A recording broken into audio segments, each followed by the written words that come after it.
Assalamualaikum warahmatullahi wabarakatuh. Perkenalkan, nama saya Widianti Oktaria.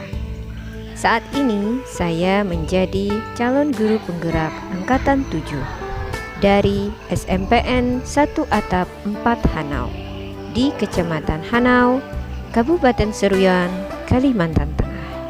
Video ini merupakan tugas CGP untuk melakukan aksi nyata pada modul 1.4 Budaya Positif, yaitu membagikan pemahaman dan pengalaman dalam menerapkan konsep-konsep inti dalam modul Budaya Positif kepada rekan-rekan sejawat, serta mengimplementasikan konsep-konsep tersebut di lingkungan kelas.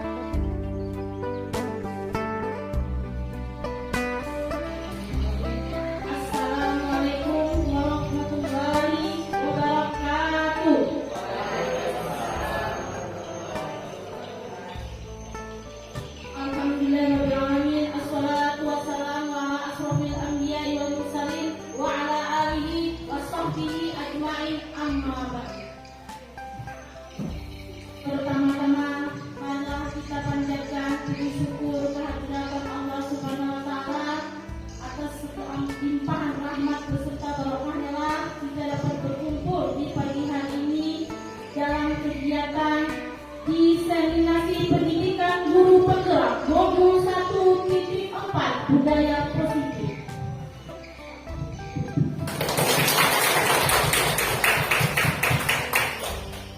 Kedua kalinya sholawat beriring salam semoga tetap terlimpah curahkan kepada Baginda besar Nabi Muhammad Sallallahu Alaihi Wasallam. Selanjutnya, sebelum memasuki acara inti, marilah bersama-sama kita membuka acara pada pagi hari ini dengan membaca basmalah.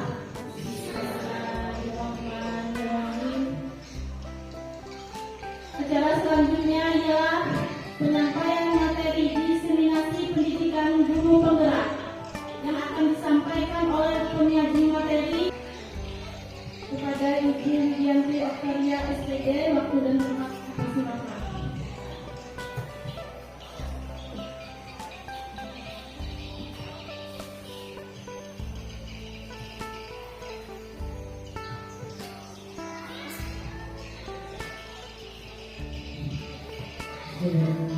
Terima kasih atas kesempatan yang telah diberikan kepada saya untuk kesempatan hari ini. Sebelumnya, Assalamualaikum warahmatullahi wabarakatuh. Di sini saya menyampaikan atau melanjutkan materi dari yang disampaikan oleh Pak Al-Rahman tadi tentang budaya positif. Di antaranya kita perlu mengetahui kebutuhan dasar manusia dan dunia berkualitas. Nah, di sini kebutuhan dasar manusia pada dasarnya adalah pertama, butuh kasih sayang dan rasa diterima. Nah, seperti itu pula yang dirasakan oleh kakak didik kita. Mereka merasa diterima, merasa disayangi. Nah, kemudian ada merasa penguasaan. Kita bisa melihat anak ini di dalam kelompoknya ada yang merasa dirinya itu lebih kuat, lebih aktif dibandingkan yang lainnya.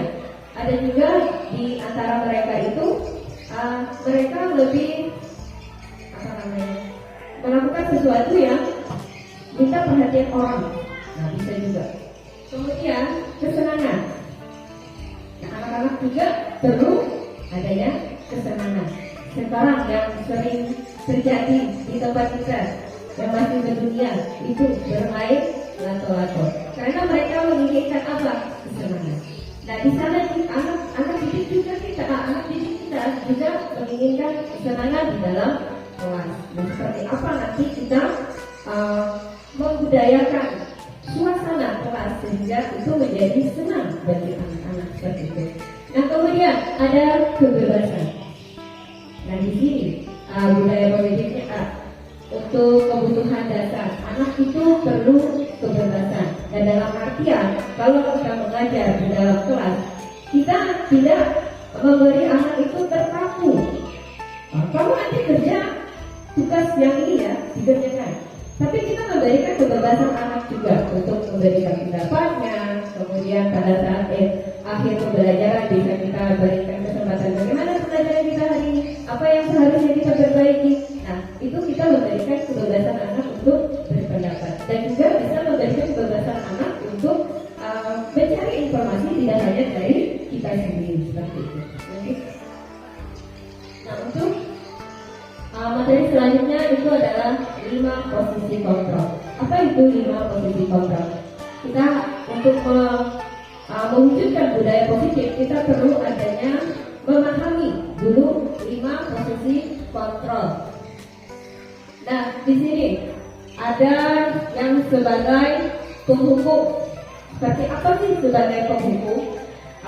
Biasanya penghukum ini posisinya yang biasa dibuat oleh guru itu menghardik, menunjuk-nunjuk, menyakiti, dan menyindir. Biasanya hanya terpihak satu arah. Contoh, ketika datang terlambat, kemudian langsung di-judge, anak tidak diberikan kesempatan untuk memberikan alasan kenapa dia bisa terlambat, atau dia menggunakan baju yang tidak sesuai, langsung cukup, kamu silakan nyapu, kamu silakan push up, kamu silakan. Tidak diberikan kesempatan anak untuk memberikan pendapatnya terlebih dahulu mengapa dia melakukan itu. Nah, itu ada di posisi penghukum. Nah, biasanya kata gurunya adalah dilakukan tadi. Kemudian pembuat rasa bersalah.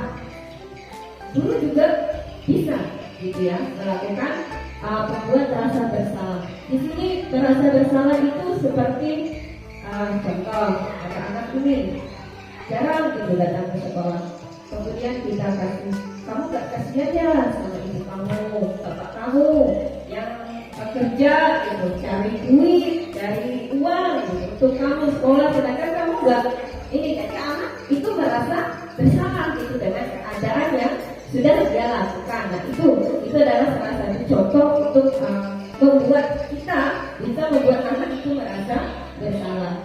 Posisi kita bisa juga sebagai teman. Seperti apa sih sebagai teman? Nah, sebagai teman ini membuat alasan-alasan untuk muridnya. Contoh ya, anak ini datangnya terlambat juga. Aduh, kenapa sih kamu ini kok terlambat terus?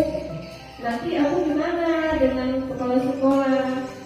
Nah, jadi istilahnya kita merangkul anak, yaudah kamu boleh nanti sini, besok jangan ya. Itu berarti kita menganggap kamu memposisikan kita sebagai teman. Nah, kemudian sebagai pemantau ini tidak juga sebagai teman, tidak juga sebagai penghukum, tapi dia tegas, kemudian sesuai dengan aturan yang ada di sekolah.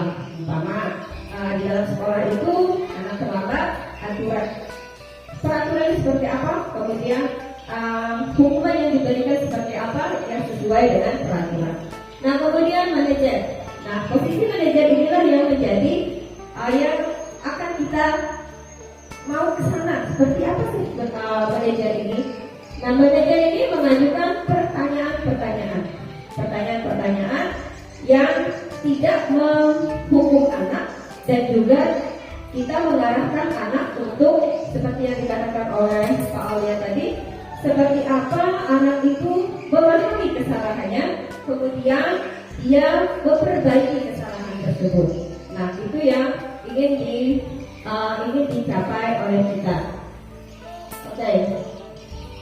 Mungkin pertanyaan-pertanyaan di sini. Nah, ini siapa yang mengatakan, misalnya saya kecewa sekali dengan kamu. Nah, ini adalah salah satu kata yang bisa membuat anak untuk merasa bersalah. Kamu tidak pernah benar melakukannya. Nah, ini contoh-contoh kata yang kita ungkapkan untuk menghukum anak. Misalnya, ayolah lakukan demi ibu atau bapak. Ini biasanya ke teman. Apakah kamu mau mendapat stiker bintang hari ini? Nah, ini yang sesuai yang sebagai pemantau itu sesuai dengan peraturan, kemudian ada tindakannya. Kemudian sebagai Manajer, bagaimana kamu bisa menyelesaikan masalah ini? Nah, ini salah satu pertanyaan atau pernyataan yang bisa dilakukan oleh guru. Mungkin lanjut Pak. Oke, bergerak antara peraturan, pemantau, konsekuensi, hadiah, nilai, manajer, dan memperbaiki. Kalau kamu tidak, sedikit saya akan ini mungkin dilanjutkan aja Pak. Nah, ini untuk segitiga restitusi. Dalam segitiga restitusi, kita melakukan segitiga restitusi ini posisi kita sebagai manajer, bukan sebagai penghukum, bukan juga sebagai teman merasa bersalah, pembuat merasa bersalah atau juga pemantau. Nah, apa saja yang kita lakukan di dalam segitiga restitusi? Nah, biasanya di segitiga restitusi itu yang pertama yang kita lakukan adalah menstabilkan identitas. Nah, di sini biasanya berbuat salah itu hal yang manusiawi. Tidak ada manusia yang sempurna. Bapak Ibu juga buat salah. Nah, contoh seperti ini ya. Nah, kemarin saya juga melakukan praktek dan segitiga restitusi kepada anak yang berbuat salah. Mereka itu tidak memotong rambut gitu ya, sudah memotong rambut dan rambutnya panjang, ada beberapa. Nah, di sini saya mencoba untuk melakukan restitusi kepada anak. Dan pertama yang kita lakukan itu meminta anak apa sih? Kenapa kamu kok bisa dipanggil di sini? Anak akan sadar sendiri. Oh, saya ini karena rambut saya panjang. Oke, saya lanjutkan. Nah, jadi yang kita lakukan adalah pertama menstabilkan identitas. Kalau anak berbuat salah, jadi kita tidak langsung menjudge bahwa yang mereka lakukan itu salah. Nah, kemudian yang kedua, kita melakukan adanya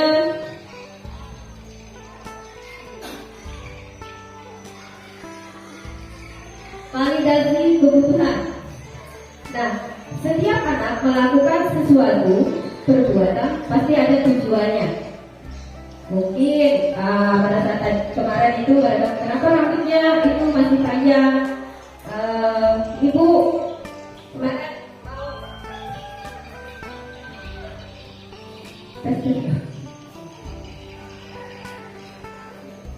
supaya bergaya Bu, soalnya malu kalau dipotong agak pendek. Nah, itu adalah tujuan yang kita ketahui yang diinginkan oleh anak. Nah, itu namanya memvalidasi kebutuhan anak. Kemudian yang kita lakukan selanjutnya adalah menanyakan keyakinan. Nah, di sini kita menanyakan keyakinan anak. Apakah dengan rambut panjang ke sekolah itu baik atau sesuai dengan keinginanmu, atau sesuai dengan keyakinanmu, atau sesuai dengan keyakinan kelas kita. Nah, di sini anak akan menjawab sendiri bahwa dengan rambut panjang ke sekolah itu tidak baik. Nah, itu yang mereka jawab pada saat itu.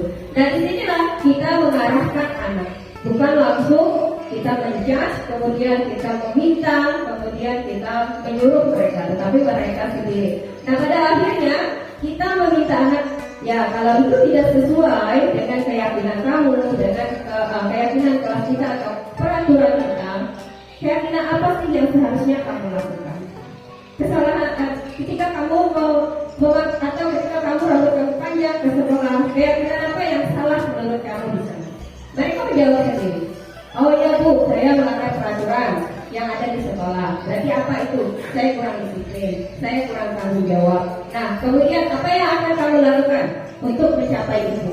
Nah, itu yang kita harapkan nanti kepada kita sebagai guru terhadap anak didik kita. Jadi anak sendiri itu yang menemukan jawabannya dan memulainya dari diri mereka sendiri. Nah, itu yang diharapkan oleh pendidikan guru bergerak ini untuk kita sebagai guru membudayakan positif atau menciptakan mewujudkan budaya positif di dalam lingkungan sekolah.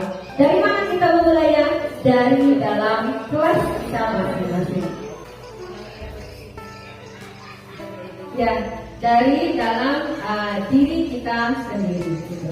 Jadi kita bergeraknya mulailah dari diri kita. Kita tidak bisa membawa orang lain, tapi kita bergerak dari diri kita sendiri. Refleksi. Nah di sini hal baru apa yang mengubah paradigma saya yang saya dapatkan? Apa? Coba yang pertama sebelum kita memahami ini, kita menganggap bahwa murid itu bisa kita arahkan. Murid itu harus sesuai dengan keinginan saya. Disiplin itu seperti yang disampaikan sebelumnya bisa diciptakan dengan adanya hukuman, dengan adanya penghargaan dan seterusnya. Padahal untuk menciptakan suatu disiplin itu hanya mulai dari diri kita sendiri.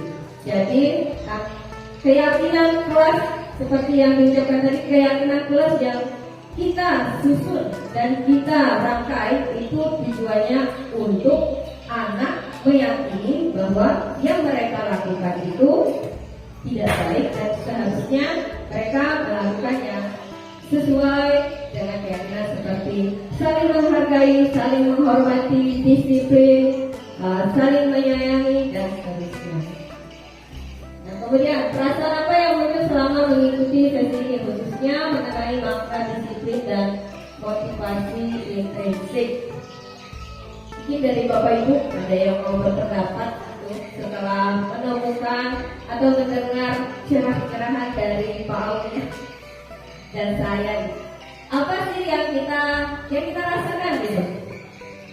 Yang kita rasakan? Ya ini tadi kan kita sudah memahami hukuman itu seperti apa, penghargaan itu seperti apa, kemudian untuk menciptakan disiplin itu seharusnya dari mana gitu kan? Yang kita pahami tadi bahwa disiplin itu tidak munculnya dari orang gitu kan, tapi dari diri kita sendiri. Nah mungkin ada satu orang gitu atau yang mau berpendapat, silakan.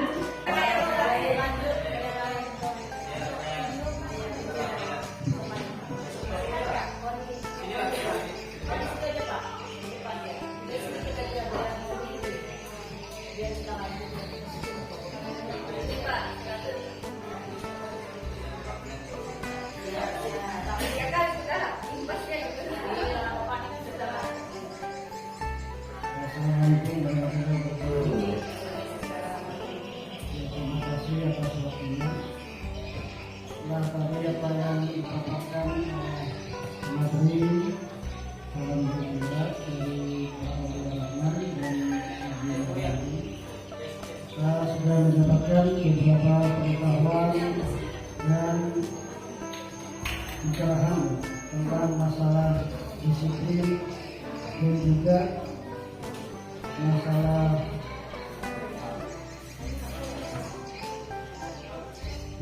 yang telah disampaikan tersebut. Ini sangat bagus bagi kita sebagai tenaga pendidik ya khususnya, karena dalam materi tersebut kita bisa mendapatkan pencerahan bahwasanya selama ini mungkin pola kemudian disiplin kita ini bermacam-macam dan mungkin ada yang langsung drastis, tidak tanpa alasan. Kita tidak tahu dengan ada pembicaraan tadi kita sudah tahu bahwasanya ini ada beberapa tipe atau tahapan yang harus kita sesuaikan sehingga kedepannya mungkin ini sebagai pembelajaran kita sebagai tenaga pendidik untuk bisa melakukan di sekolah kita ya, baik itu sekolah baik itu juga untuk kestabilan kita sehingga mendapatkan hasil yang berkualitas ke depannya. Itu saja yang bisa saya sampaikan. Sekian, wassalamualaikum warahmatullahi wabarakatuh.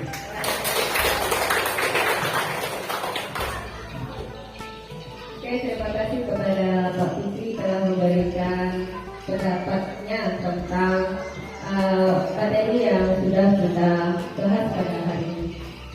Oke, berakhirnya dengan pendapat dari Bapak Fitri tadi, maka penyajian materi untuk budaya positif positif, mewujudkan budaya positif di lingkungan sekolah. Saya akhiri. Wassalamualaikum warahmatullahi wabarakatuh. Acara selanjutnya untuk menutup acara pada kegiatan pagi ini adalah bersama-sama kita membaca hamdalah. Sekian dan terima kasih. Wassalamualaikum warahmatullahi wabarakatuh.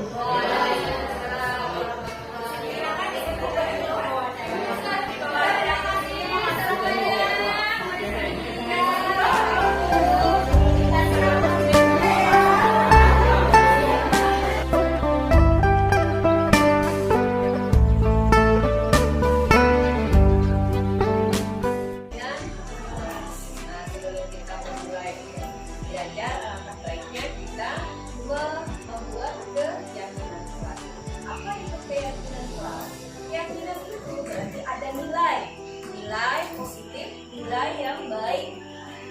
Secara universal, secara umum, contoh saling menyayangi. Kalau saling menyayangi satu sama lain, berarti tidak ada yang akan membuat orang sakit hati. Masa kamu menyakiti hati orang yang kamu sayangi? Ya kan? Ada nggak? Nggak mau ya kok. Oh, orang lain. Nah, oleh karena itu mau mengajak kalian untuk menyepakati keyakinan kelas kita dari disiplin, apalagi jujur, jawab, apalagi ya tidak berbohong, apa jujur, terus apa lagi sopan, santun, apa lagi tidak membantah itu termasuk apa? Hah? Tidak melawan, ya tidak membantah, tidak melawan, apa lagi? Berarti patuh, ya kan? Bahasanya adalah patuh, apa lagi? Nah, coba kalian tulis nanti di ini keyakinan kelas yang akan kita yakini bersama di dalam kelas. Bagikan ini kalau nanti tulis boleh direkam dengan teman-teman mesin keyakinan kelas kita. Tulis saja apa yang kamu ketahui yang menjadi nilai baik ya, nilai baik secara umum.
beban, harusnya pekerjaan dan pikiran setiap.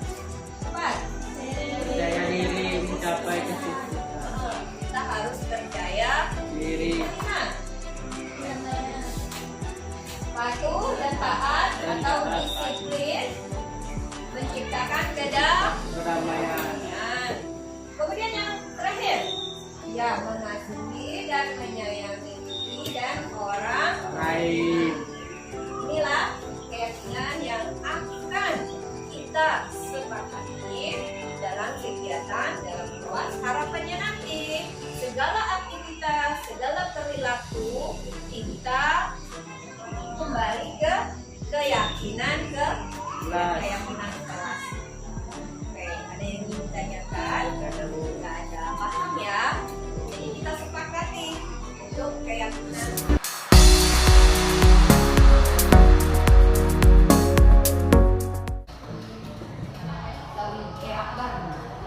Ini kemarin nggak masuk kan? Jangan dulu.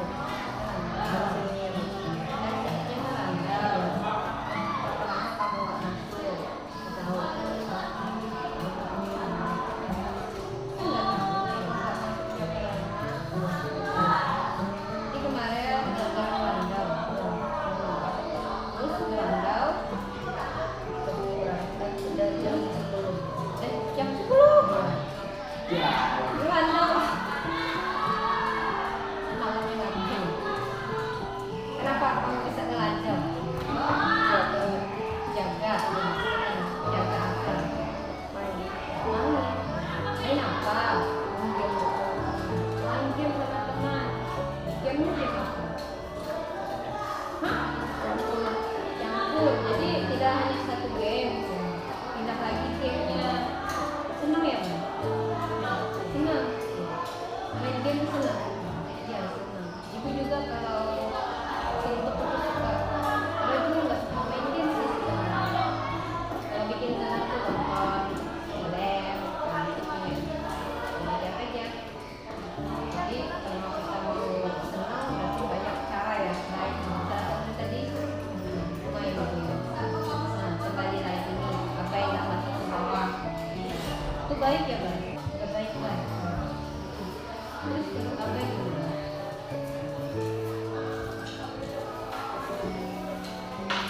Ya, apa gimana, Bang? Apa itu kalau ada sesuatu kan harus tahu dia sekolah. Sekolah kan ada baik ya, Bang?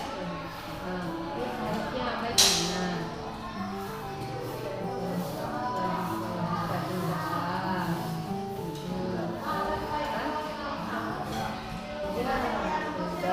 Supaya nanti masuk sekolah, jadi kan katanya Landau ya, gara-gara Landau. Supaya bisa masuk sekolah berarti malamnya ya begadang, begadang. Nah, tahu kan Abai? Begadang tuh baik nggak, Bay? Nah, nggak baik. Nggak baik apanya, Bay? Sakit. Abai pernah sakit nggak karena begadang? Apa?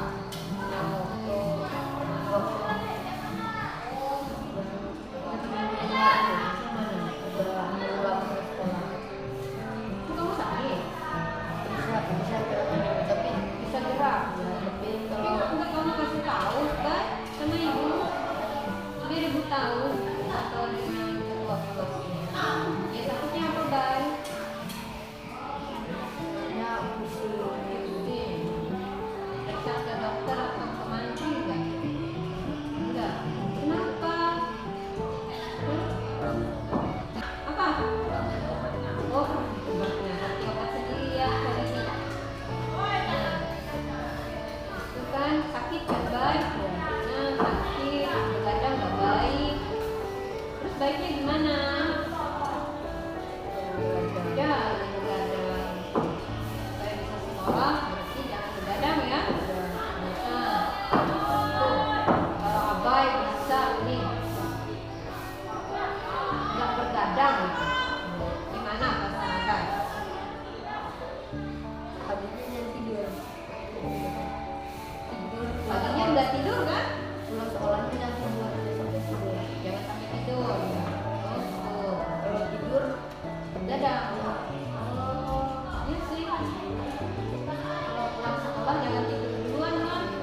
Apa yang bisa mulainya itu? Nah, bagus nih tujuan apa itu? Jadi jangan tidur dulu sorenya. Nah, diganti waktunya itu ya baik. Sorenya ini sore. Bagus. Kapan nih baik? Bisa mulai. Tahu. Oh, nggak tahu. Gimana tuh apa ya kalau bisa ngatur kayak gitu? Gimana? Enak kan? Enak. Nggak sakit lagi kan? Iya. Mau nggak apa seperti itu? Mau. Nah, kalau mau tuh bisanya kapan tuh mulainya? Supaya bisa ngatur kayak gitu. Dari besok. Oke, besok ya. Diatur ya jadwalnya ya kan? Bagus mulai. Aku yakin apa yang bisa melakukannya. Yang ikut apa juga kan? Iya. Kalau apa yang nggak sebelum sekolah, pelajaran apa lagi? Enggak. Yang tandai dapat pendapat. Nanti kita mulai besok ya guys. Sudah bisa ngatur jadwal di rumah ya guys. Apa tadi? Begadang. Caranya supaya begadang gimana tadi? Jadi ganti main ya, main. Salah, jangan bagus. Terus apa lagi? Malamnya tetap tidur kan? Biasanya, paginya bangun, pergi ke sekolah. Makasih ya guys. Bagus guys, keren apa bisa? Ani, segini nih. Ya seperti Ani. Motornya kan nggak masuk sekolah nih, kenapa? Oh, itu juga. Kenapa juga? Kenapa tuh? Itu sama. Main game. Game apa? Supaya nanti yang kayak batas duit itu ya. Game online. Iya, itu tujuannya apa itu? Kan ada misinya kan? Apa? Kalau menang dapat apa? Sia-sia dong waktunya. Biasanya kan ada tim online yang bisa dapat itu ya. Ada. Atau dapat poin biasanya. Kan ada poin nih yang apa? Yang dikunci orang itu kan. Biasanya ada tuh. Kayak gitu. Mana bisa itu bisa nggak dapat apa-apa tapi mau gitu mainnya. Apa? Seru ya? Oh gitu. Temennya ya kan? Sini juga. Berarti main rame-rame gitu.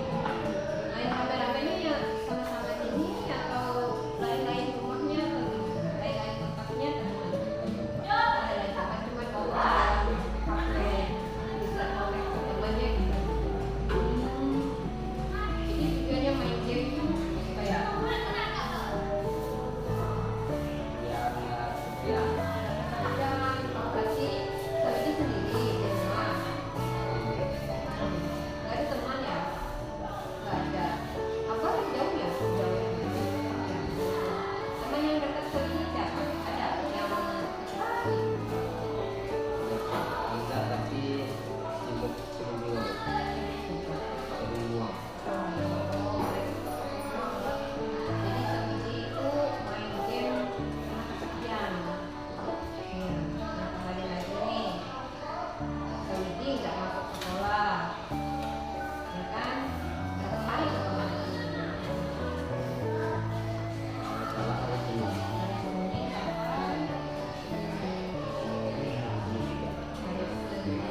Mungkin bisa nih Sawiti bikin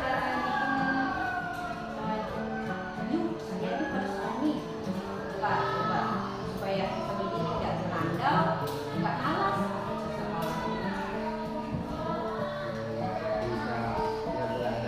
tidak begadang ya, jadi diganti ya waktunya. Sawiti tuh kalau main cari pasir cuma malam, nggak pagi, nggak siang. Oh iya, malam juga. Emang ada orang yang malam ya? Supaya bisa Sawiti.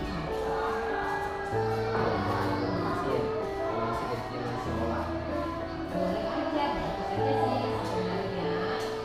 Kan yang dipakai itu sebenarnya tewang kan? Bagus. Ibu dulu loh, aku pasir juga dulu. Jangan pasir. Ini sama kayak kalian SMP kayak gini. Rame, sebenarnya rame. Kumpul-kumpul sama orang rame. Tapi senang aja kerja kayak gini. Nggak salah sih sebenarnya. Gimana aja caranya supaya dapat pasir lumayan. Sekolahnya juga aja nggak dari sekolah tinggi.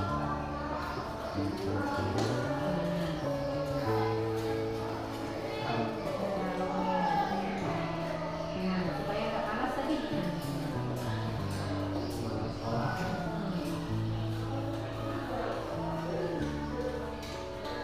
Jadi alasannya nggak sekolah malas, alasannya panas tadi kenapa ya? Kan ada sebabnya kan? Malas nih, malas nih. Jadi bilangnya sakit. Kalau badan, ya jadi malas gitu. Nah, itu penyakit sendiri. Kalau badan sakit malas, ya gimana nih Sawiti supaya terus ke sekolah, turun ke sekolah, biasa, nggak ganggu gitu, nggak ganggu Sawiti pergi ke sekolah.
pergi tidur dulu.